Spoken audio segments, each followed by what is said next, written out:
Shotgun with Charlie.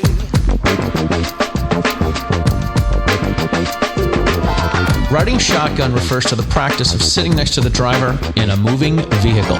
The term riding shotgun came around after the time of the stagecoach, when somebody used to sit next to the driver holding a shotgun, in case they ran into bandits.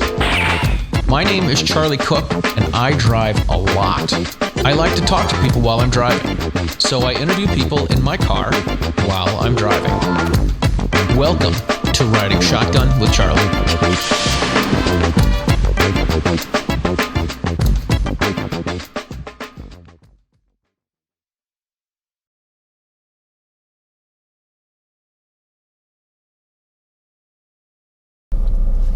All right, ladies and gentlemen, welcome to this episode of Riding Shotgun with Charlie. Today, we are starting our show at the Tommy Gun Warehouse in Greely, Pennsylvania, and we are at the Rod of Iron Festival, the Rod of Iron Freedom Festival here at the Tommy Gun Warehouse, and I have with me the MC, Frank Scavo. Frank, thank you so much for being on the show. Pleasure for the opportunity, and everyone that's listening and watching, God bless America, for sure. We've got to go quick because you've got to be back. We have to be back at 2:50. 2:50. So, yeah, we can make it. I'm sure you have this old Charger here. We're just going to push it to the floor. Don't tell the Pennsylvania State Police. So you've been, we're at the Rod of Iron Festival, the Freedom Festival, and you've been emceeing this for a few years now. You know what? Last year I was under federal indictment for January 6th parading in the Capitol, so I couldn't be here on the advice of my lawyer. We did our time, paid our fines, so now we're here once again emceeing. So this is my second time at the 4th annual Rod of Iron Freedom Festival, so it's always a pleasure. It is. So let's talk about the January 6th stuff. You're a red-blooded American and believe in freedom, and you may have auctioned or you may have won an auction yesterday for an RCM9. A car armed a CM9. Exactly. It was great. And funny thing, I just talked to Justin. Which pistol do you recommend for a concealed carry? And he said, the CM9. And here we are at the auction. CM9 comes up. Boom. So wasn't a lot of money either. So no, it was great. Listen, the pros, Justin. You got to look at the moons in the organization. Car Arms, Sean and Justin, patriots, freedom fighters, red-blooded Americans. And they just give back to the community. This whole event, it gives back to the community. But this particular gun was donated to the NRA, and the NRA gets the full proceeds. So when I bought this gun from the auction, the NRA. So Justin and Sean do such a great job here, giving back to the community. So I bought a gun yesterday, unplanned. Didn't plan on doing it, but that's the way that's the way it rolls. That's the way things happen. Cool. All right, so we're talking about January 6th. So here's the deal. I spent 13 years on the Old Ford School Board. I want people to vote. I want them to speak up. I want them to take their government. And the FBI and other law enforcement agencies really get offended when you say take it back. But if you're being rolled by ruthless and corrupt people, then when you take it back, that's a good thing. Yeah. Taking back things is a good thing, especially from high regulation, high taxation, high corruption individuals and governments. So 13 years, I don't even have a speeding ticket. I decide after November 3rd, which was the real insurrection, when that election was, especially in Pennsylvania, ladies and gentlemen. I don't know about Georgia, Arizona, Wisconsin, Michigan, but in Pennsylvania, the Secretary of State, Catherine Bookvar, she's in contempt of the United States Supreme Court and Justice Alito, who said, do not commingle those ballots, don't count them. And guess what she did?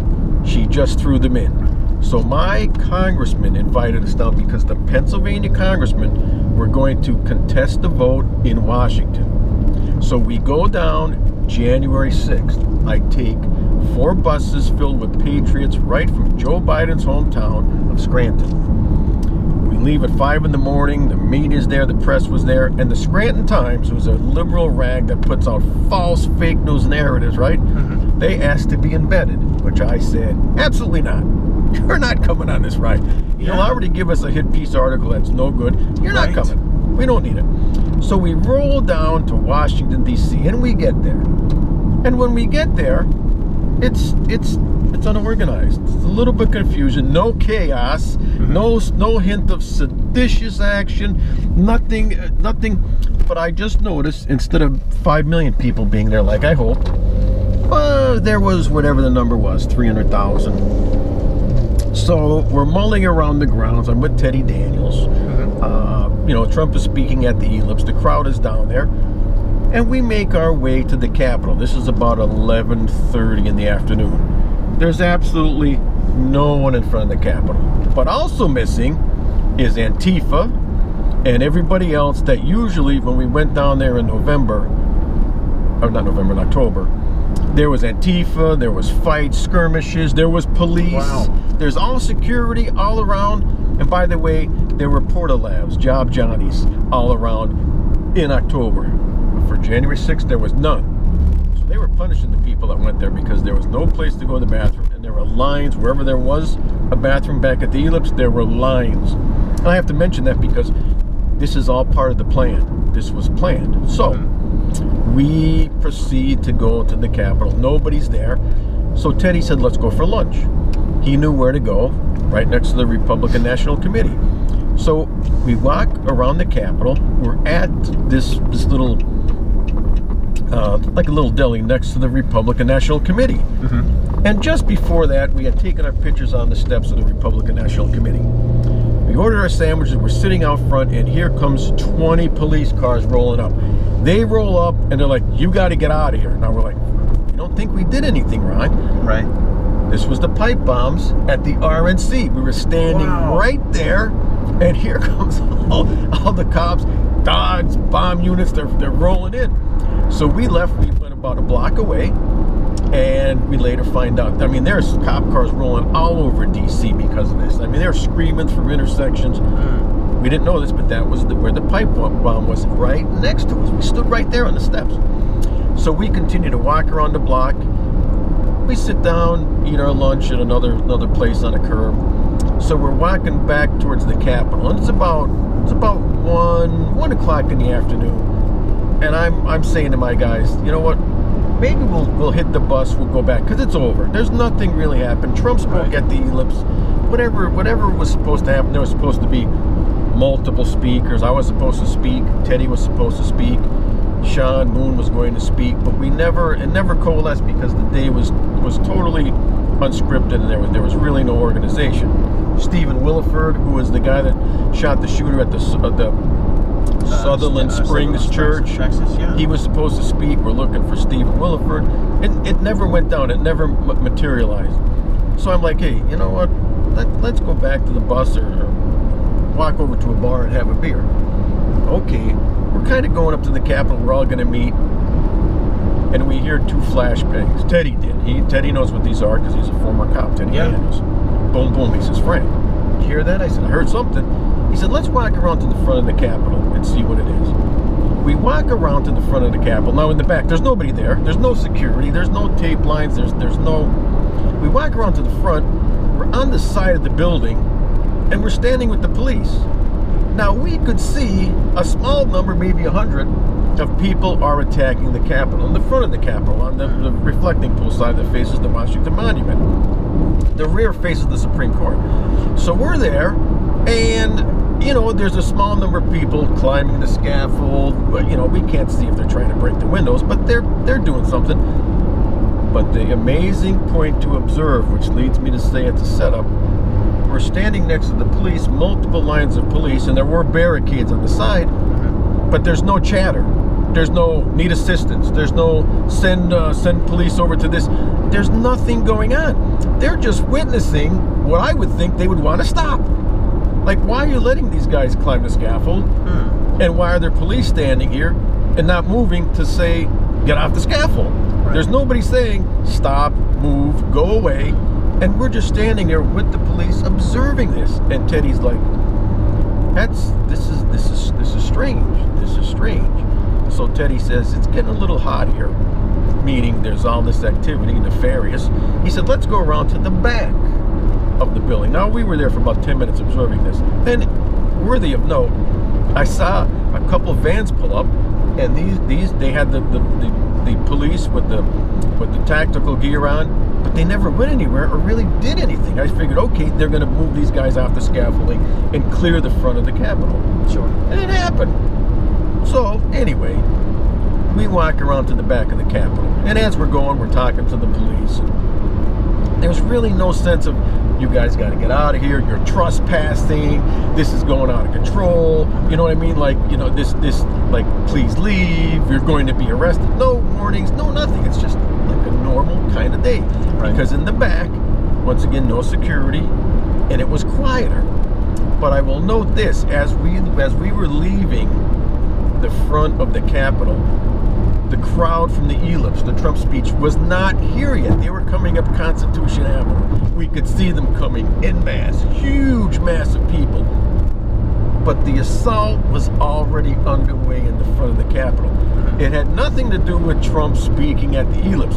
The people weren't there. The assault was in progress and allowed to remain in progress. So we go to the back of the building. By now that crowd from the ellipse is coming in. They're filtering in. They're surrounding the Capitol. And I mean, and it was peaceful. This crowd is people. Remember, we're on the back of the Capitol now, Supreme Court side. It's peaceful. And me and Teddy are walking with our other group. And I say, well, Teddy, I said, I'm going to go up. He goes, Frank, where are you going? Now, I should have listened and stayed with Teddy. But I said, Teddy, I'm just going up the steps to the Cap. I want to take a picture from the top, get a picture of the crowd, see everybody. Sure. It's a vantage point. There's nothing going on. There's no tape saying don't go up the steps. So I go up the steps, and I'm up there for about 10, 15 minutes, mulling around, taking pictures.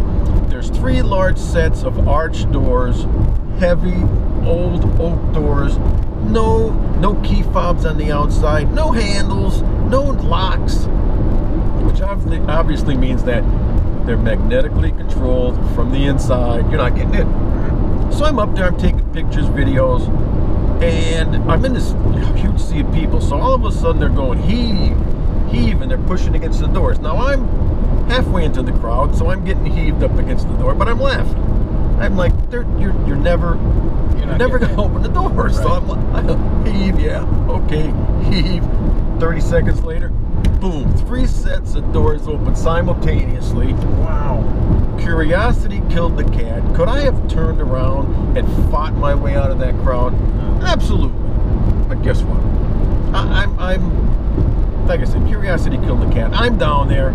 It's the Capitol. Okay. So I turn and go in. Well, I'm in there.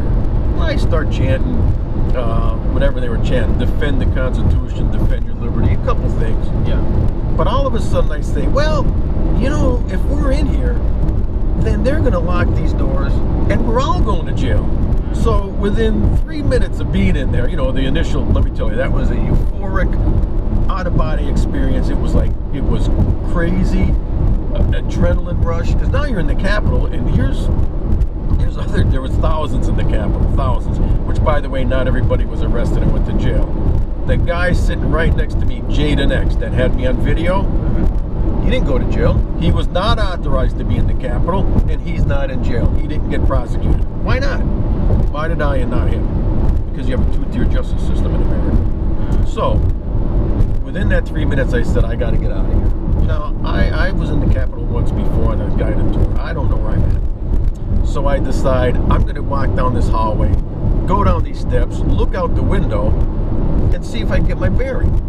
And that's just what I did. Kept my video running, peaceful, didn't break anything, no graffiti, no BLM markings. I didn't do anything like that. Right. So I walk to the window, and there's a gentleman over there, and he takes my picture next to a painting, and it's all like calm. The crowds had rushed past me, and they went to wherever, Senate chambers, wherever they were going. I'm trying to find a way out. So I hear a commotion in this hallway, and I look, and here's the people that were right behind Ashley Babbitt when she was shot. I saw the shift commander, the commander that had the white shirt on, skinny tie, and the 5 body-armored AR-15 holding Capitol policemen. And I looked down there where I said, I am not going that way. I'm not going near those guys. Yeah. So I turned around, and there was a desk station right there with a sergeant. I said, sir, how do I get out of here? He said, that way. Now, by the way, there's not 900 people trying to get out. It was me and 2 other guys. So he said, go that way.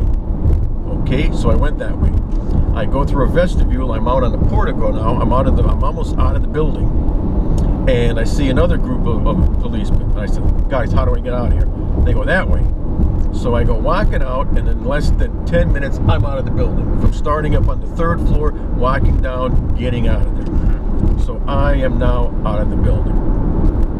It is worthy to note at this point that Ashley Babbitt was surrounded by this team that was body armored and had the AR-15s. They didn't grab her from that window. They didn't shoot her in the back from that window.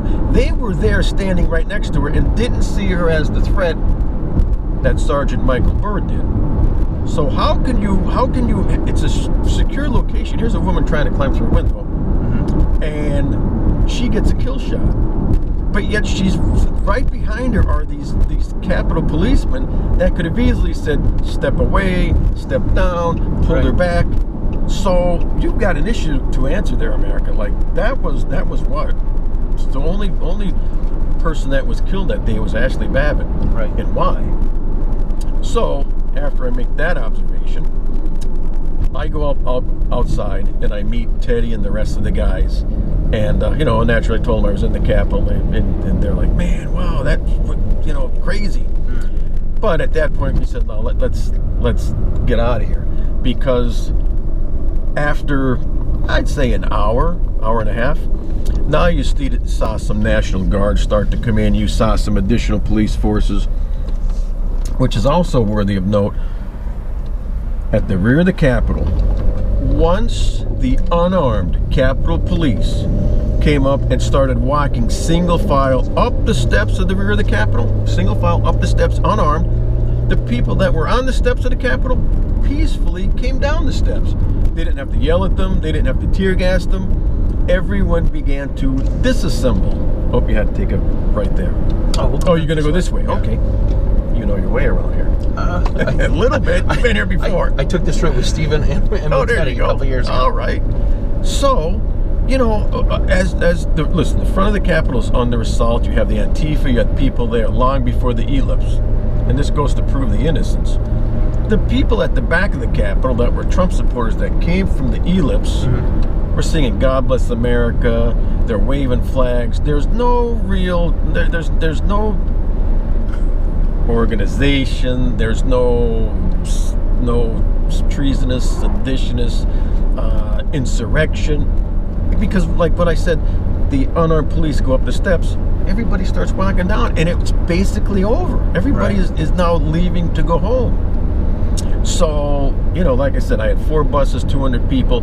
Now I switch into gear as to, I got to get these people back on the bus, get them home safely, and believe me, I did not see anything that the media was reporting or how they portrayed it.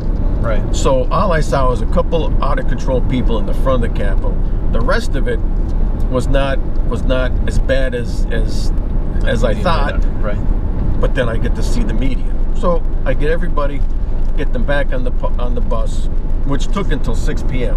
And the bus drivers tell me, Frank, because we went back to the buses at about 4 o'clock. And the cell phone, there were so many people with cell phones on, I think it overwhelmed the system, or unless the government was jamming it, I couldn't call people that weren't back to the bus yet. So the bus drivers tell me, Frank, I'm leaving at 6. It doesn't matter who's here. They're shutting the city down. We're not going to get stuck in here. And I'm trying to make calls and run down the block and get all my 200 people back on the bus. So we did it at 6 o'clock.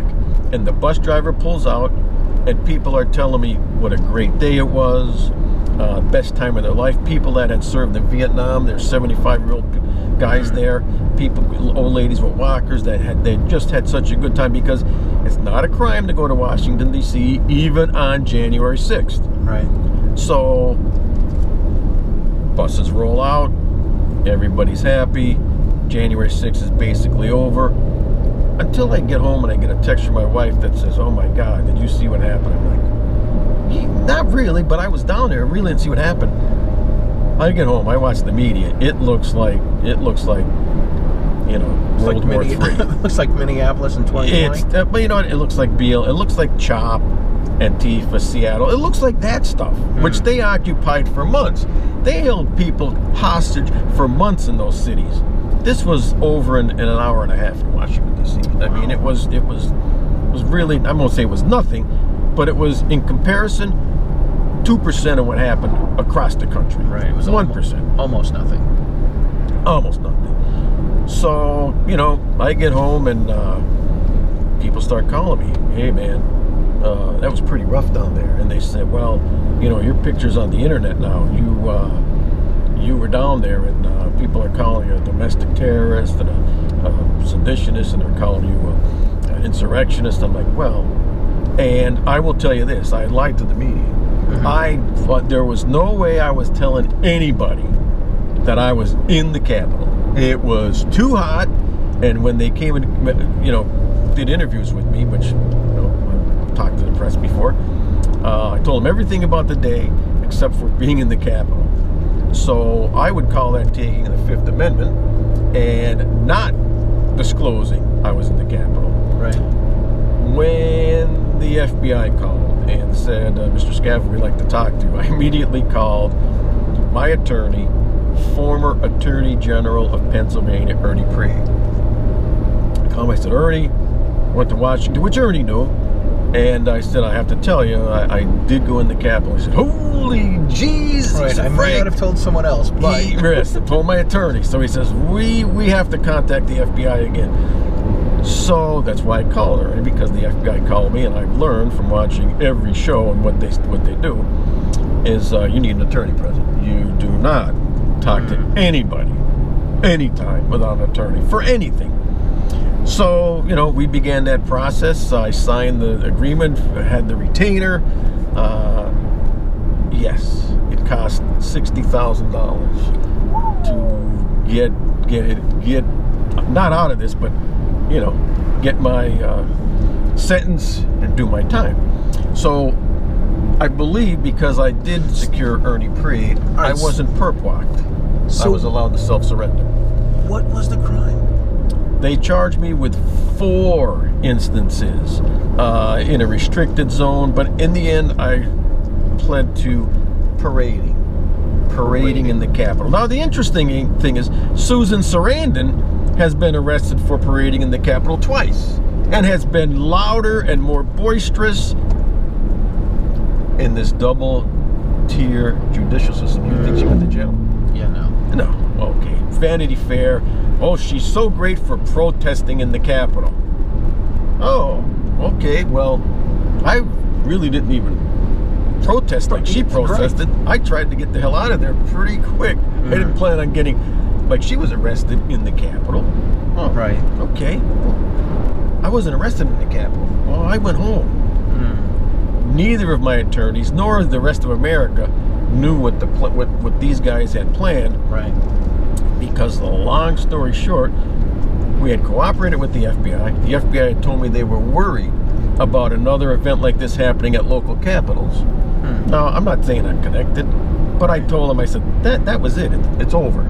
There's nothing else going to happen, to the best of my knowledge, because there wasn't 5 million people there that day. So pretty much, it's not, this movement's not going to grow. It's pretty much done. January 6th was where it coalesced, and it's not going any further, which it hasn't. But we cooperated with the FBI. Like I said, my attorney allowed me to got me the agreement to self-surrender, because I had the feeling that they were going to come and grab me. And one of my buddies, Bob Bolus, had said, Frank, do not be around on a Thursday or a Friday morning between 6 and 10 a.m. He said, because they'll grab you, they'll throw you in jail. There's nobody to adjudicate you, so you'll stay in jail over the weekend. So he said, go. So the funny part is, I told my wife, hopped in one of my cars, and I went for a ride. And I told my wife, I'm going to call you at 8 o'clock. If you don't answer the phone, that means the FBI was there. So I call my wife, because I go for a ride far away. Yeah. And I'm at truck stops, and I call my wife, and she doesn't answer the phone. I'm like, oh, shit, they came to get me. They were going to perp walk me out the door. So I call my wife in another hour, and she brings me, goes, hello. I said, were they there? She goes, who? I said, the FBI. She goes, why? I said, well, you didn't answer the phone. She goes, oh, I was sleeping. Charlie, for that hour, I was on pins and needles. I figured, man, they were there. I'm like, Jesus, right? What's going on? I was like, what? I said, you remember? She goes, oh yeah. I'm taking this seriously. And she's like, so funny, not funny. But long story short, we negotiate. I get. Do you know where the turn is? I don't think we've come up to it yet. Great, now we're officially, we're not lost. I don't think we've come up to it. 446 is that, you'll see it's a big intersection. Right, it's a big intersection, there's a gas station. Okay. Yeah, we're going there. All right, keep going. So, I self-surrender, then I get arraigned. So, I go into the jail, they handcuff me and leg iron me, you know what I mean? And I walk in, and the guy's like, he said, look, sir, I'm an agent of the federal government. Anything you can and say, I must report. So he's like, don't say anything. I said, good, thank you for the advice. Put me in the cell. I take a nap for an hour and a half. I finally go for arraignment at about noon. I walk into the courtroom. Here's my wife and my attorneys, and I'm smiling. Because you know what, it's a little bit of an opposition. It's a little bit of this whole thing is new, theatrics, all that, because I've never been arrested. So I walk in, I plead guilty to the magistrate, my attorney's there, and my attorney says, Frank, you're going out the side entrance, you're not talking to anybody. But he leaves me there. Okay, if you know me, I go to the news media. I'm going to tell them the truth all the time. So my wife says, I'll walk down the ramp, you walk out after me. I said, sure. So here's the news reporters. My wife walks down the ramp, and here's the little rat news reporter from the Scranton Times, and he starts giving me the remarks. I said, here's what I'm going to tell you. Your newspaper just went from a shitty 43,000 circulation to 42,000 because my mom has canceled her subscription. So, I'm giving him a ration of shit. Yeah. And, he's giving me the stuff, but here's what I always do. I always carry this. The Declaration of Independence and the Constitution. So I come walking out of the courtroom. Remember, my attorney said don't say anything, but here's all the news media, and I come walking out. I hold this up and I said, it's a great day to be an American in America. I said, I have a story to be told, but today is not that day. And all of a sudden I hear, Frank, shut the F up! Oh my gosh. It's my wife. She's at the end of the ramp, and the media's all turned. I said, who's that lady yelling? I'm like, holy shit. So my wife goes around the corner, right? And they're all in a tizzy now, in a scurry. I said, I'll talk to you guys someday. And we walk into my lawyer's office, and my wife is beating the shit out of me. She's punching me. I told you. And Ernie Preet's going, you're going to jail. You did a press conference. I said, all I did was say, I'm coming back. But here's the point, America, and everybody listening. You know what? They get to hammer you and prosecute you and put you in the vice. The least we could say is, hey, it's America. Let's see where it ends up. Like, right. I'm not kowtowing. I'm not whatever. Whatever happens, look, this still guides us. The Constitution. Prosecution, juries, whatever, judges. So we start looking for a lawyer. And no lawyers in D.C. will handle the case, because you're in Pennsylvania, you need a lawyer in D.C. to practice with you. Pro hoc vice is the Greek term or whatever it is. So after 4 weeks, the judge says, hey, did you find a counsel in D.C. yet? And Ernie's like, no, nobody's touching this. Because they're mad because they put the fence up around the Capitol, so they had to take detours going to work. They couldn't walk around. So everybody in D.C. is pissed off at January 6ers. They don't want to know them. But Ernie Preet ended up grabbing Evan Corcoran, whose father was a congressman down there. Evan served on the circuit courts. So Evan said he'd take my case. So we're talking, we do everything, the case goes. Seth Manieros was the AUSA. He does all the big deals, kidnapping, drug cartels. So he reviews the case, he looks, he goes, AUSA? Assistant U.S. Attorney. AUSA is a slang term if you watch NCIS or whatever else other shows my wife watches. Here's her left. Got it. So AUSA is assistant U.S. attorney. There's tons of them. There's but Seth is a pretty good guy, a pretty smart guy, and he's looking at it, and we do everything. We end up with the 14-day recommended sentence. 14 days. And they said, well, you probably get home confinement, a halfway house or something. Yeah. Okay, the day comes. It's the day John F. Kennedy was assassinated. November 22nd. November 22nd. So it ends up, here's the pre-sentencing. You know, Ernie and Evan are pretty confident, 14 days. You know, we should get, and this is where I say America, we don't know, but you have to be punished now. You have to be punished. Everybody said you're not going to jail. You have no record. This was non-violent. You're not going to jail. 14 days. Okay. Judge Lambert, the Reagan appointee, comes on. Never Trumper at this part, I guess. And he said, Mr. Scavo, you should have known the gig was up, or the jig.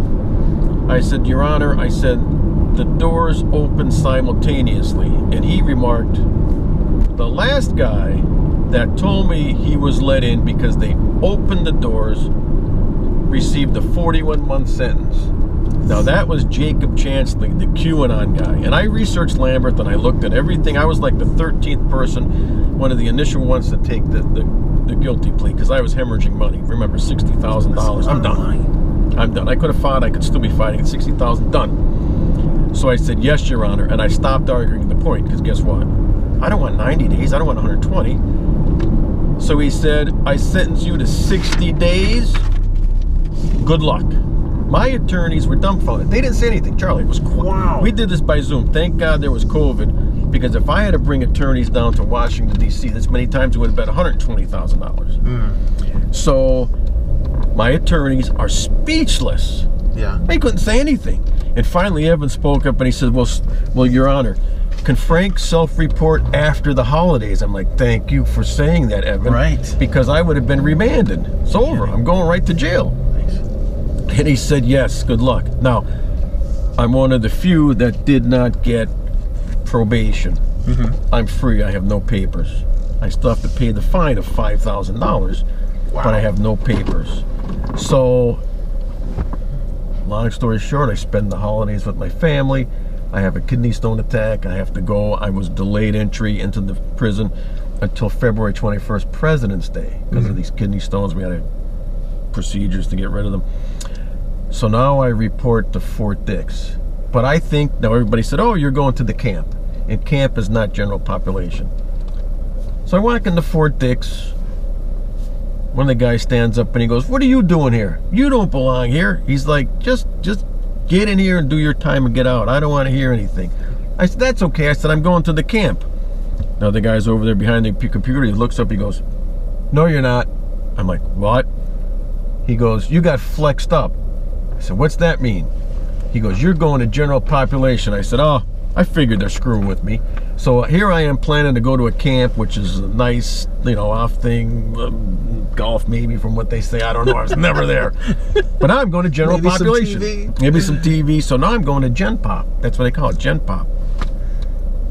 I'm like, holy shit. So now I'm not vaccinated. I'm a pureblood. Did not get the vax. So now I can't go into the main building. I have to go into quarantine. And I go into quarantine. There's about 35, 40 people. They fill it up to 60 once they're done with quarantine. And I go to a 12-man room. And we're in there, and one of my bunkies is a Black Lives Matter guy. And he's going, man, he said, that stuff you were doing was racist. I said, look, you have children. They're going to pay for all this illegal alien entry. Don't forget also, when we went down there for the election, January 6th, it was also because they were giving Pakistan $80 million for sex change therapy or whatever. They were spending and robbing the United States taxpayer in so many ways. That was also part of the protest. It wasn't only for the election. It was all the other stupidity. So anyway, I'm in there with the Black Lives Matter guy, which I got to be friends with. A bunch of other guys, meth kingpins. I mean, it's a whole variety of people there. But I'm in Gen Pop. So I'm in there with the black Muslims, who, by the way, are pretty belligerent and a bunch of, they're tough guys. But because I knew finance, because I knew how to flip apartments and did real estate, you know, in the group, they're like wise guys, but by themselves. Hey, Frank, I want to get with you. I want you to show how do you do that, you know? So I didn't have a problem. I'm sure if I was a wise guy, there would have been big problems. Sure. But went into Fort Dix, did my 60 days. I counted every day off. 60 days is like 6 months. Oh my gosh. Like 6 months. It was COVID. They didn't let us out. We stayed in the rooms. But I met some guys in there. We became friends. They were my personal trainers. If you ever told me I'd be doing 500 sit-ups and 500 push-ups in a day in one session, you know what I would have told you? You're crazy. That is. There's nothing to do in jail. It's like watch the same movie over and over. So guess what we did? Gosh. We went over and worked out. I lost 20 pounds. When I came out of jail, my wife was like, Frank, is that you? I said, yeah. Well, here's another funny story. Going out of jail. Okay. My wife's supposed to come pick me up. We got time? Yeah, mine's 5 minutes fast. Good. So my wife picks me up. She's supposed to pick me up, and I come walking out, and the black guy who was one of the guards, is a comedian. He was funny. He's putting the make on all the girls because I'm driving with all these different people because my wife's supposed to pick me up, but my wife's not there yet. So we're driving around. He goes, Frank, I've seen it before. Wife's gone. She's not coming for you. We'll get you a bus. I'm like, oh my God. No, she'll be here. No, buddy, I hate to tell you, he's going on. No, I know my wife. She's not going anywhere right just yet. She did have a heart attack, which I forgot to mention. When we went into the attorney's office, he was beating the shit out of me for having the press conference. She had a heart attack. Oh She's God. like, I can't walk up the steps. I'm feeling terrible. So I brought her to the hospital. And she had a heart attack, and she didn't work for 4 months. So this whole thing, the pressure that the United States government and this Democrat administration of Merrick Garland and Joe Biden absolutely destroys. There was J6 people that committed suicide. It's a tremendous burden. But I served on an Old Fort School Board for 13 years amidst a ton of corruption. I ran for the Pennsylvania State Senate. I know how corrupt Harrisburg is.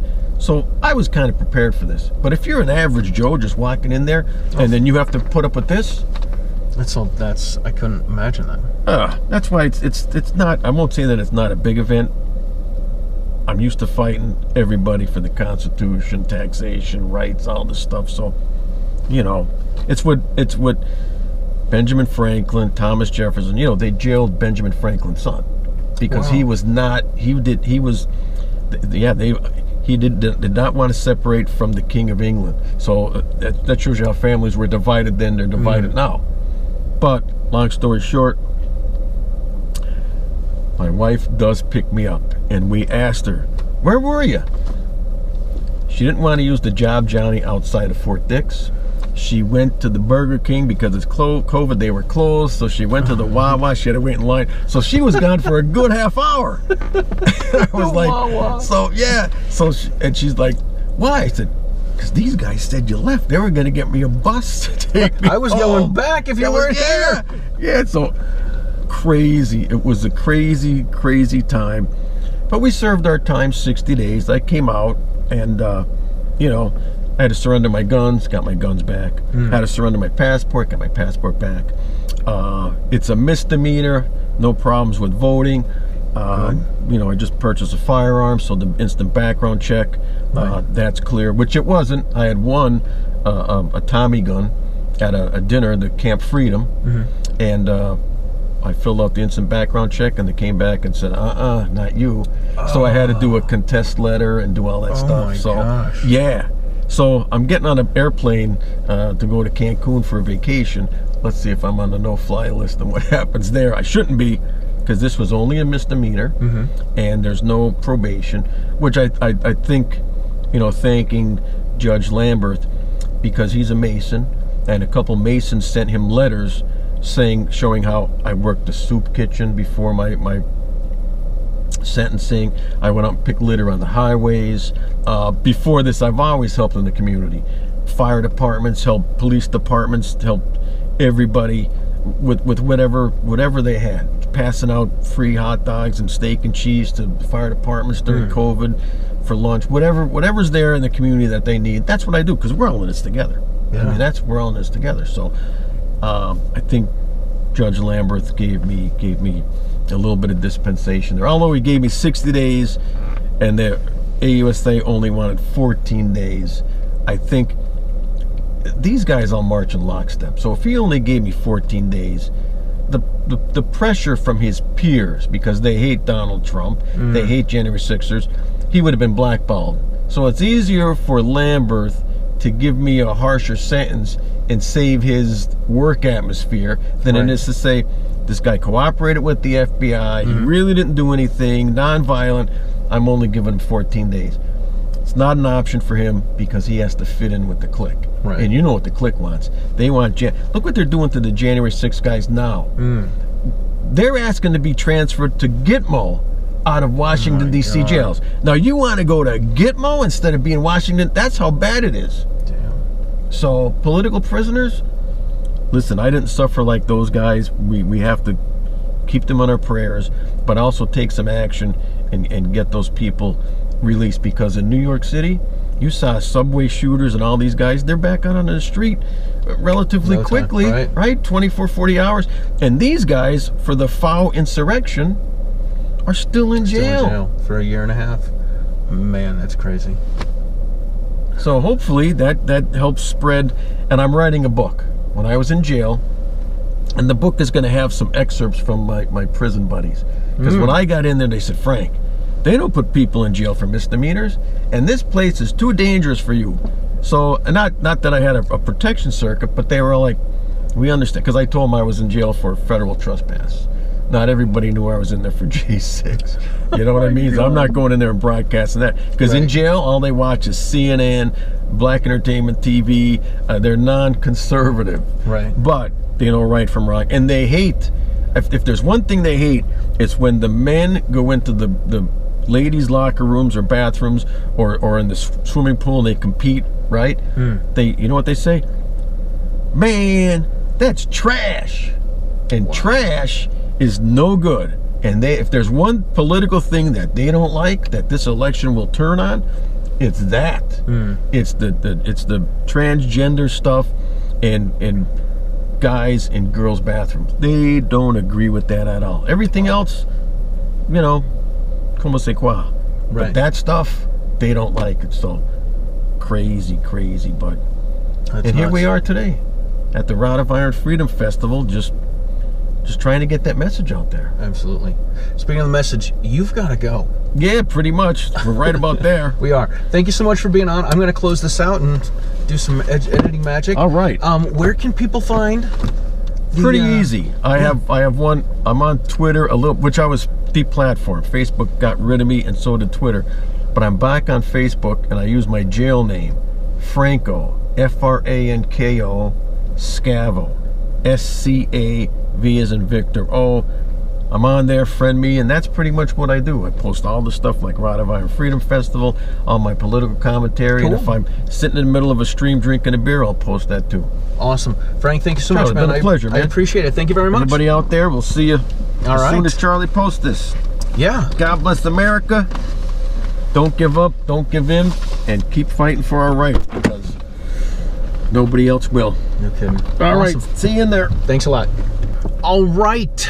Well, we want to thank Frank for being on the show. If you are not a member of the Second Amendment Foundation, you can join them at saf.org. You can also support them at ccrbka.org. That's the Committee for the Citizens' Right to Keep and Bear Arms. If you want to find more pro-freedom podcasts, you can find them at sdrn.us. That's the Self-Defense Radio Network. And if you enjoy the show, please share it with a friend, because that is how we take the stagecoach across America. Thank you guys for watching. We'll talk to you soon.